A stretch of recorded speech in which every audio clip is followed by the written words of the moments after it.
প্রিয় শিক্ষার্থীরা, কেমন আছো সবাই? আশা করি সকলে ভালো আছো। লার্ন উইথ কাশেম চ্যানেল পক্ষ থেকে সবাইকে জানাচ্ছি অভিনন্দন। তো আজকের পর্বে আমরা লসাগু কীভাবে নিতে হয়, লসাগু বিষয়টা কি, আমরা সেটা একটু শেখার চেষ্টা করব। তো লসাগু লসাগু এটা আসলে কি? লসাগু লসাগু লঘিষ্ঠ সাধারণ গুণিতক। এই যে লসাগু, এটার পূর্ণরূপ হচ্ছে লঘিষ্ঠ সাধারণ গুণিতক। এগুলোর প্রত্যেকটার কারণ আছে এবং যুক্তিকতা আছে, এগুলো এমনিতেই দেয় নাই। লঘিষ্ঠ হচ্ছে ছোট, সাধারণ হচ্ছে মানে যেটা সবার কাছে আছে, অর্থাৎ কমন। গুণিতক হচ্ছে গুণিতক। এখন আগে লঘিষ্ঠ ছোট, এটা হচ্ছে সাধারণ অর্থাৎ কমনটা যেটা সবার মধ্যে আছে সেটা। গুণিতকটা আসলে কি? গুণিতক হচ্ছে কোনো সংখ্যা দ্বারা যে সকল সংখ্যাকে ভাগ যায়, কোনো সংখ্যা দ্বারা যে সকল সংখ্যাকে ভাগ যায় সেই সংখ্যাগুলোকে বলা হয় ওই সংখ্যার গুণিতক। যেমন 5-এর গুণিতক হচ্ছে এগুলো: 5, 10, 15, 20, 25, 30, 35। এই সংখ্যাগুলা হচ্ছে কোনো সংখ্যা দ্বারা, মানে অর্থাৎ 5 দ্বারা, কোনো সংখ্যা দ্বারা যে সকল সংখ্যাগুলোকে ভাগ যায় এগুলাকে তো ভাগ যাবে 5 দ্বারা, তাহলে সেই সকল সংখ্যাগুলোকে বলা হবে ওই সংখ্যার গুণিতক। সেক্ষেত্রে এগুলো হচ্ছে গুণিতক। তাহলে 7-এর গুণিতক কী হবে? 7-এর গুণিতক হবে 7, 14, 21, 28, 35, 6-7-42, 49। এইভাবে চলতে থাকবে। এটা কোনো শেষ নাই, এটা হচ্ছে মানে অসীম।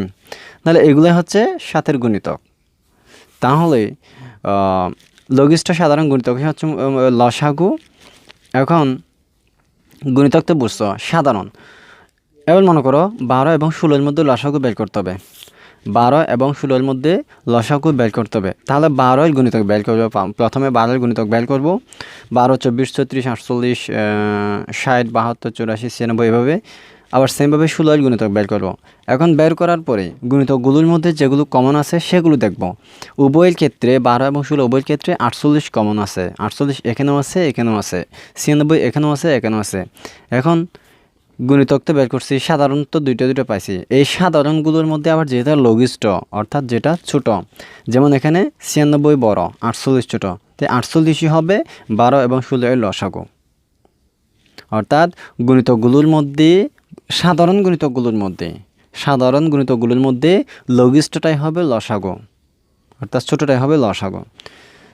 তাহলে আশা করি বুঝতে পারছো। তো আমরা আরও একটা উদাহরণ হিসেবে আরও একটাতে যাই।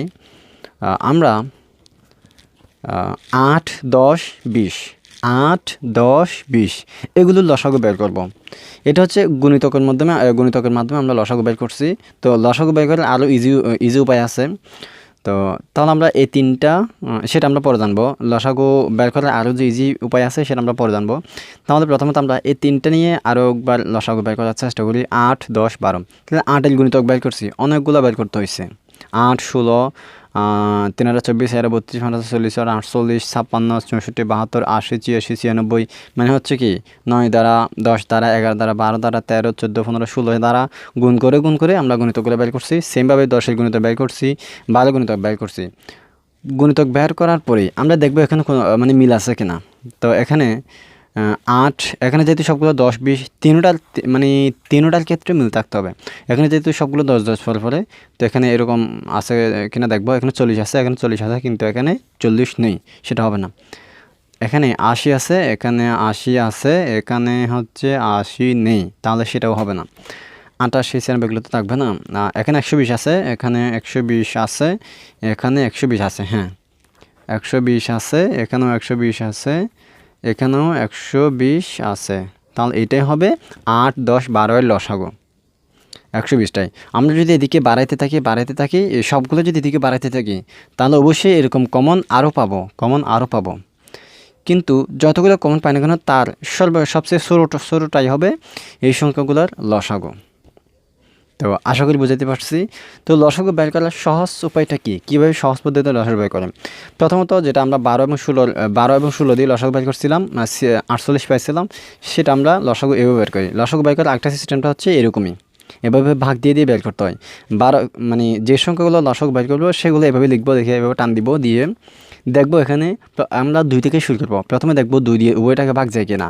2 দিয়ে না গেলে 3 দিয়ে দেখবো, 3 দিয়ে না গেলে 4 দিয়ে দেখবো। সর্বোচ্চ 9 পর্যন্ত দেখতে পারবো। 9 পর্যন্ত ভাগ যদি না যায় তাহলে আর কোনো সংখ্যা দিয়ে ভাগ যাবে না। তাহলে সেক্ষেত্রে উভয় সংখ্যা গুণ করে বের করে ফেলতে হয়। তো এখন 2 দিয়ে দেখতেছি 2 দিয়ে উভয় সংখ্যাকে ভাগ যাবে, কারণ 2টা জোড়া সংখ্যা। তো ভাগ 2 দিয়ে দিলে 12কে 6 দুগুণে 12, 6 থাকে, 16কে 2 দিয়ে দিলে আর 8 থাকে। তো 6 এবং 8 এই দুটোটাকে আবার 2 দিয়ে যায়, তো আবার 2 দিয়ে দিব।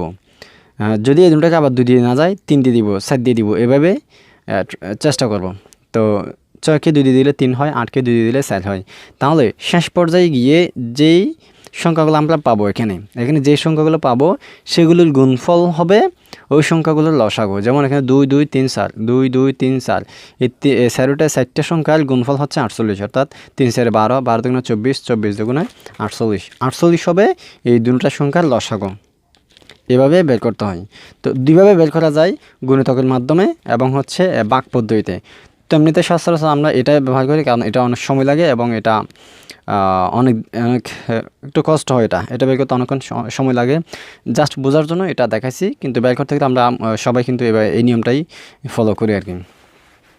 এখন আরেকটা যেটা বের করছি 8 10 12, এটার ক্ষেত্রে কী করি? এটার ক্ষেত্রে ভাগ পদ্ধতি বের করার জন্য আমরা আগের সংখ্যাগুলো লিখছি, এভাবে টান দিচ্ছি, দেওয়ার পরে দেখছি তিনটাকে 2 দিয়ে যাবে, 2 দিয়ে দিছি 4 5 6, এবং 4 5 6 আসার পরে এখানে হচ্ছে আর 2 দিয়ে যাবে না। হ্যাঁ, এখানে 2 দিয়ে যায়, 4 5 6, 5কে 2 দিয়ে যাবে না, ঠিক আছে, 2টাকে 2 দিয়ে যাচ্ছে, 4 এবং 6কে। এরকম যদি অন্তত একটার অধিক, অর্থাৎ 2টাকে যদি কোনো সংখ্যা দিয়ে যায় সেক্ষেত্রে দিতে হবে। যেমন 2 দিয়ে 2টাকে যাচ্ছে, যদিও 5কে যাচ্ছে না, 2টাকে যাচ্ছে, সেক্ষেত্রে 2 দিয়ে দেওয়া যাবে। যদি 2 দিয়ে 2টাকে না যাইতো, শুধু একটাকে যাইতো, সেক্ষেত্রে 2 দিয়ে দেওয়া যাইতো না। অর্থাৎ 2টাকে যেটা দিয়ে যাবে সেটা দিয়ে দিতে হবে। যদি মনে করো এটা তো 6, এটাকে 3 দিয়ে যাবে। এটা যদি কোনো কারণে 9 হইতো তাহলে 6 এবং 9কে 3 দিয়ে যাইতো, 4কে যাইতো না, তখন কিন্তু আমরা 3 দিয়ে দিতে পারতাম। সেরকমই তাহলে 2 দিয়ে 2টাকে যাচ্ছে, 2 দিয়ে দিব, 4কে দিলে 2 থাকে, 5 যেহেতু 5কে যাচ্ছে না, 5টা 5ই থাকে যাবে, 6কে 2 দিয়ে দিলে আর 3 থাকে। শেষ পর্যায়ে এখানে এসে যেই সংখ্যাগুলো আমরা পাইছি সেগুলোর গুণফল হবে এগুলো লসাগু। তাহলে 2 2 2 5 3, 2 2 2 5 3 বসাইছি, 3 5 15, 15 দুগুণে 30, 30 দুগুণে 60, 60 দুগুণে 120, 120 হবে এই তিনটা সংখ্যার লসাগু। সেম সেই 120টাই আমরা যদি এভাবে গুণিতকের মাধ্যমে করি তাহলেও কিন্তু পাবো, ঠিক আছে। তো এইভাবে মূলত হচ্ছে লসাগু বের করতে হয়। আমি আবার বলছি, লসাগু হচ্ছে লঘিষ্ঠ সাধারণ গুণিতক, অর্থাৎ গুণিতকগুলোর মধ্যে যে সাধারণ গুণিতকগুলোর মধ্যে যেটা লঘিষ্ঠ, অর্থাৎ যেটা ছোট, সেটাই হবে লসাগু। এখন আরও একটা কথা বলি, আসলে লসাগু এটার উদ্দেশ্য কী? লসাগুর উদ্দেশ্য হচ্ছে, মানে মনে করো আমরা তো 12 এবং 16-এর মধ্যে লসাগু বের করছি, 48 পাইছি। এই লসাগুর উদ্দেশ্য হচ্ছে এই সংখ্যাগুলোর থেকে এমন একটা সংখ্যা বের করা, যেই সংখ্যাটাকে ওই সংখ্যা সবগুলা সংখ্যা দিয়ে ভাগ যাবে। যেমন 48কে 16 দিয়ে ভাগ যাবে, 48কে 12 দিয়েও ভাগ যাবে। কিন্তু আমি যদি আমার পছন্দ মতো 32 একটা সংখ্যা লিখছি মনে করো, তাহলে 32কে কিন্তু 16 দিয়ে ভাগ যাবে, কিন্তু 12 দিয়ে ভাগ যাবে না। আবার যদি আমি 24 লিখি, 24কে 12 দিয়ে ভাগ যাবে, কিন্তু 16 দিয়ে যাবে না, তাহলে হবে না। উভয় সংখ্যা দিয়ে ভাগ যাইতে হবে, এমন একটি সংখ্যা বের করার নিয়মই হচ্ছে লসাগু। তাহলে 48 হচ্ছে এমন একটি সংখ্যা যে সংখ্যাকে উভয় সংখ্যা দিয়ে ভাগ যাবে। আবার এখানে 120 হচ্ছে এমন একটি সংখ্যা যে সংখ্যাকে এই তিনটা সংখ্যা দিয়ে ভাগ যাবে। তো সেই সংখ্যাটা বের করার পদ্ধতি হচ্ছে লসাগু, ঠিক আছে। তো আশা করি লসাগু কী সেটা বোঝাতে পারছি।